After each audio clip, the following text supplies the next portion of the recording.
Dear students, good evening. Welcome to Law Excellence IAS.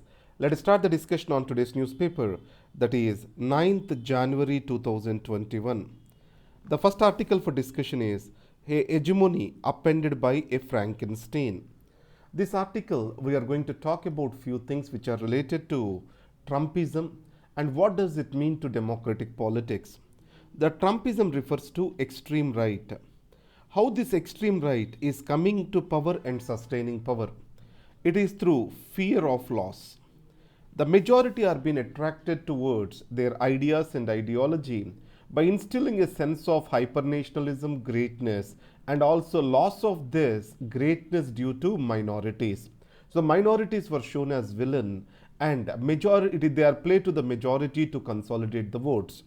This is happening not just in America, in Turkey, India, everywhere. The majoritarianism is taking the ground.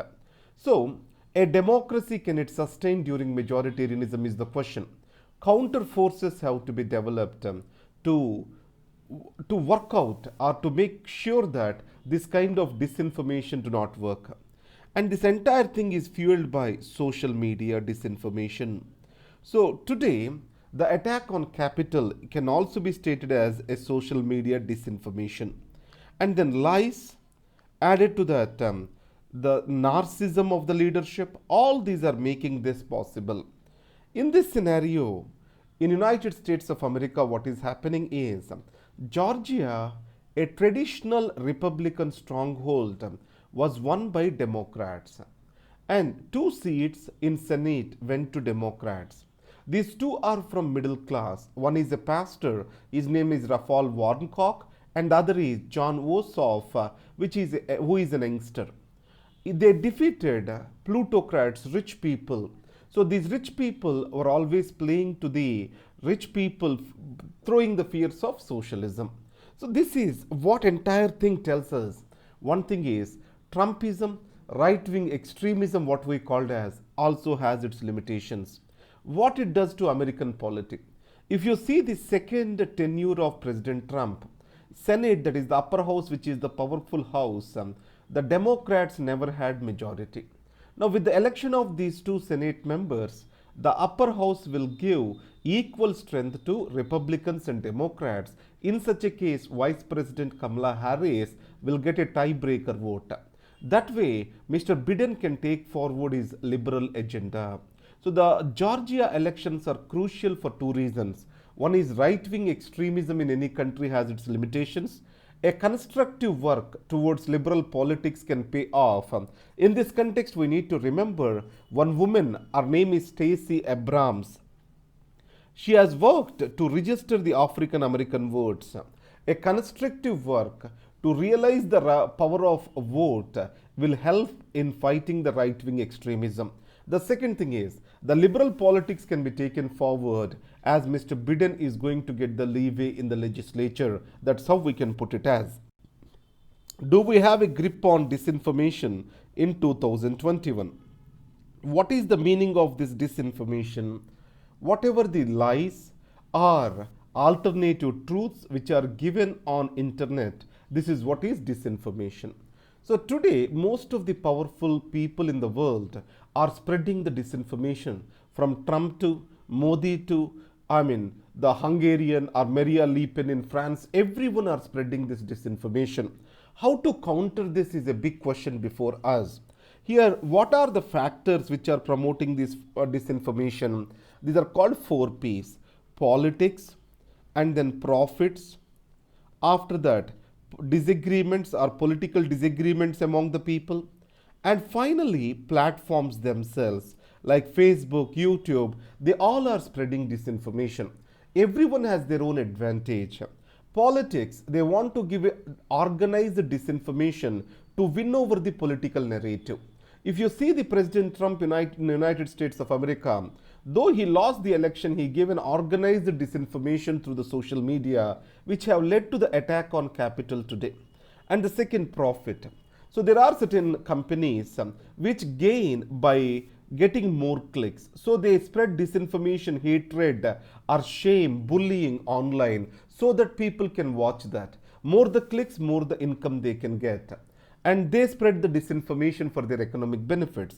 Political disagreements. The people who get influenced by this disinformation spreads this disinformation faster for the reason that they are attached to a particular political idea.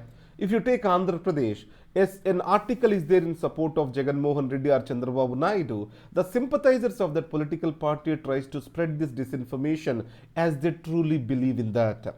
And finally, platforms. More the content on a particular platform, more is the value for that platform. That's why Google, Facebook, all these have an interest in spreading the disinformation.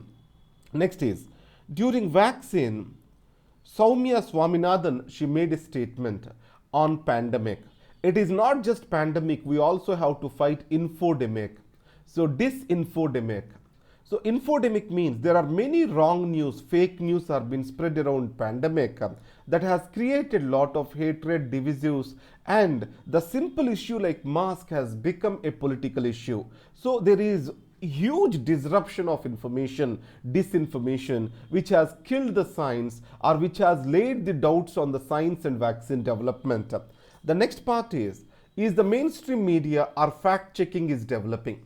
Let us take, who is spreading these disinformation? The powerful people.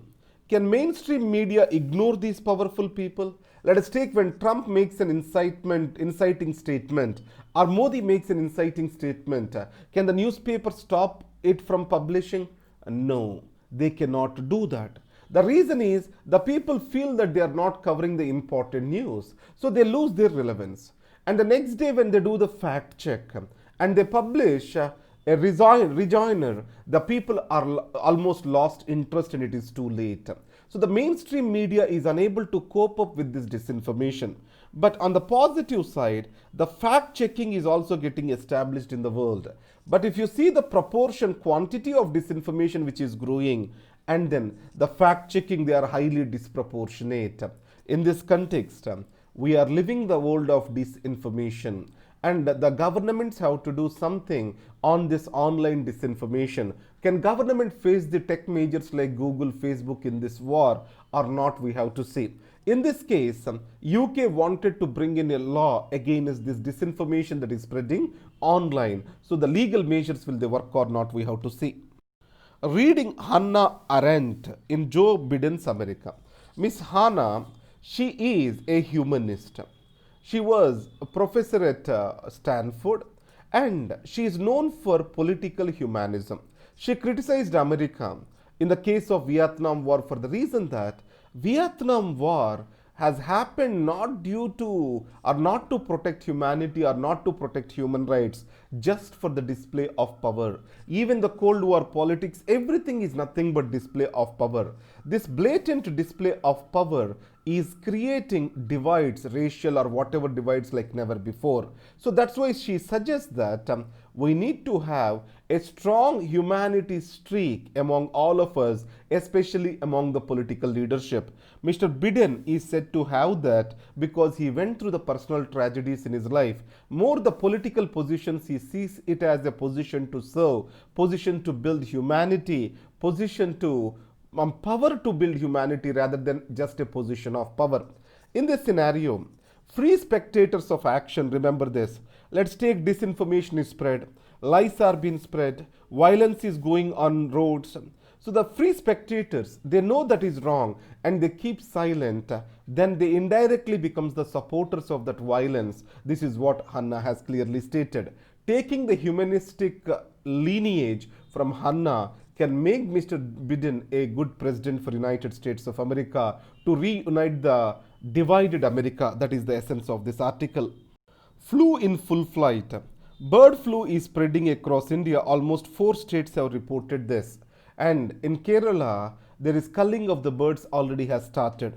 What is spreading this bird flu? Migratory wild birds. They are spreading in winters this bird flu.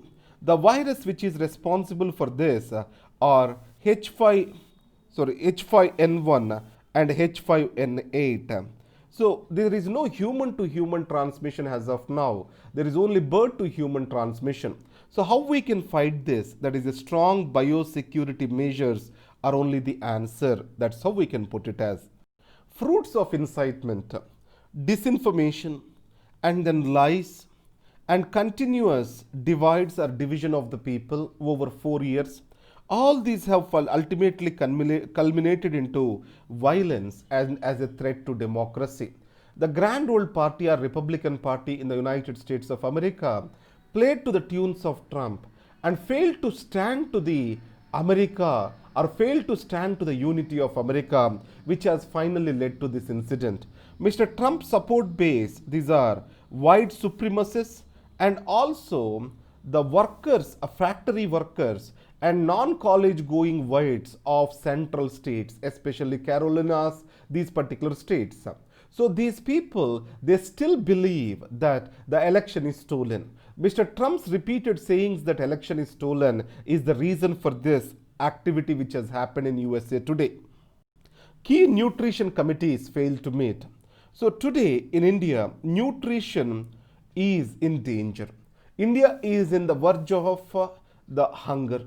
In this context, various committees, decision-making bodies are there in nutrition, like National Nutritional Council, Secretary for National Nutritional Mission, National Technical Board of Nutrition.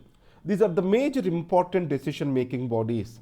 During COVID-19, these bodies did not even meet once. That shows the lack of seriousness of the government on fight against nutrition. World Food Price Index rises for 7th straight month in December. What does this World Food Price Index indicates to us? The food is becoming expensive. What will happen to the poverty when food becomes expensive? Poverty rises, and this poverty also makes hunger to rise. So it means food is available, but affordability and access to food is going to come down as the prices are increasing like never before.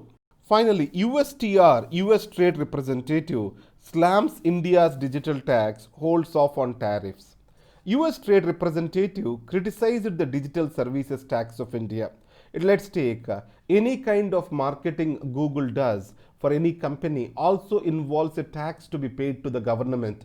This is called a digital services tax. Now US Trade Representative, what he says is this is going to hurt the tech major companies of United States of America like Google, Facebook, etc. These are the articles for today. Today mains examination started. Yesterday I was there with the students of Gayatri campus. I was very happy that students are confident and they believe that this exam can be better.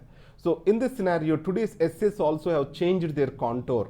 And Law Excellence is conducting shadow mains. It means similar examination conditions you are expected to take the exam from 2 to 8. I mean, after the exam is conducted, in the same examination conditions, we will also be conducting in Law Excellence the paper. And we will be correcting and giving this. Please use this opportunity and you can talk to Mr. Venkat at Law Excellence to get the information about this.